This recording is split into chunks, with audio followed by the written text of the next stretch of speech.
Shalom sahabat Mitra Rema. Hari ini kita akan sama-sama mendengarkan firman Tuhan yang terambil dalam Injil Yohanes 10 ayat yang ke-9 yang berkata demikian.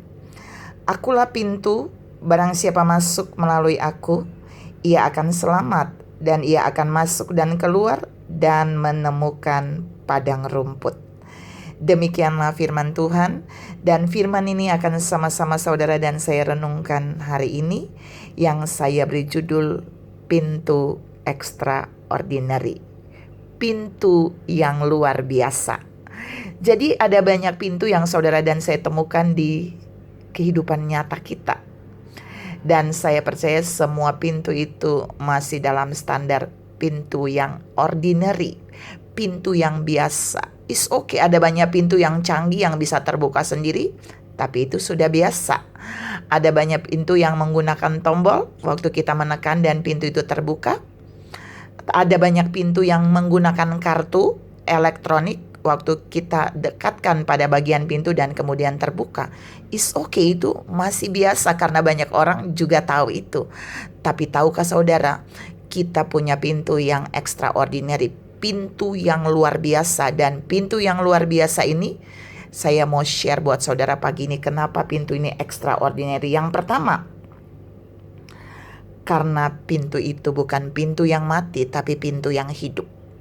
Yohanes 10 ayat 9 yang saya tadi baca, Yesus berkata, akulah pintu. Yesus itulah pintu, pribadinya itulah pintu, firman-Nya yang hidup itu menjadi pintu. Artinya pintu itu bukan pintu yang ordinary, tapi pintu yang extraordinary, pintu yang luar biasa. Mengapa? Karena pintu itu hidup, saudara. Pintu itu bisa berbicara. Saudara yang saya kasih dalam Tuhan Yesus Kristus, ada banyak kita mencari pintu-pintu yang biasa. Tapi kita tidak menyadari kita punya satu pintu yang tersedia, yang luar biasa, pintu yang extraordinary, yaitu Yesus sendiri, yaitu firman yang hidup, karena Yesus adalah firman yang hidup.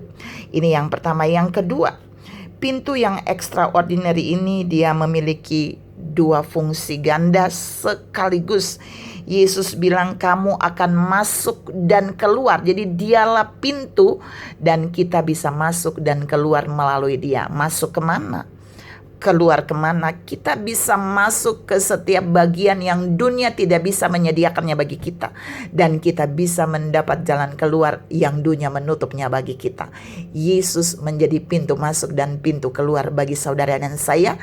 Ketika dunia tidak bisa menyediakan pintu keluar dan pintu masuk untuk setiap persoalan hidup kita, Dia sanggup menyediakan bagian ini, masuk dan keluar. Dia sanggup menyediakannya karena dia pintu yang hidup. Pertanyaannya pagi ini, ketika saudara dan saya tidak punya jalan keluar, ketika semua pintu tertutup bagi kita, apakah kita menyadari kita masih punya pintu yang hidup ini? Pagi ini saudara dan saya harus menyadari bahwa pintu ini sungguh-sungguh dia hidup. Dia hidup untuk memberikan kita jalan keluar, pintu keluar, dan juga pintu masuk, sehingga kita mendapatkan semua yang dijanjikannya yang dunia tidak bisa berikan bagi kita. Yang ketiga, pintu ini hidup. Bukan saja dia hidup, tapi dia sanggup memberikan kita selamat. Firman Allah berkata di dalam Yohanes 10 ayat 9 tadi, jadi barang siapa masuk melalui aku, ia akan selamat. Jadi yang ketiga, pintu yang hidup ini menyediakan keselamatan buat setiap orang yang melewatinya. Dia menjamin keselamatan saudara dan saya. Ada banyak pintu yang saudara dan saya masuk dan keluar, tapi pintu-pintu itu tidak menyediakan keselamatan yang kekal bagi kita.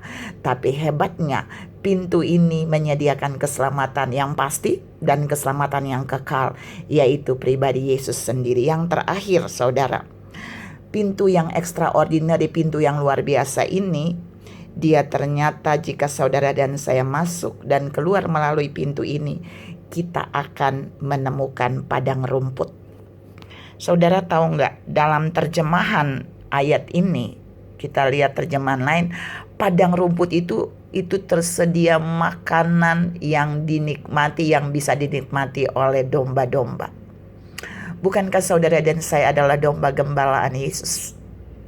Dia bilang jika kita masuk melalui Dia, jika Dia adalah pintu, Dia menyediakan semua yang saudara dan saya perlukan. Kata padang rumput itu bukan rumput satu petak. Itu bukan jenis rumput yang hanya 1 meter, tapi di padang yang luas dipenuhi dengan rumput.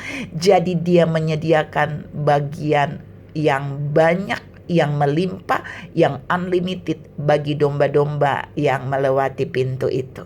Saudara yang saya kasihi dalam Tuhan Yesus Kristus, Tuhan memberikan jaminan bahwa jika kita menjadikan Dia pintu, maka kita akan mengalami semua yang dibahas hari ini, karena Dia adalah pintu yang hidup, pintu yang extraordinary. Tuhan memberkati saudara berlimpah. Salam, menjadikan Yesus pintu. Amin.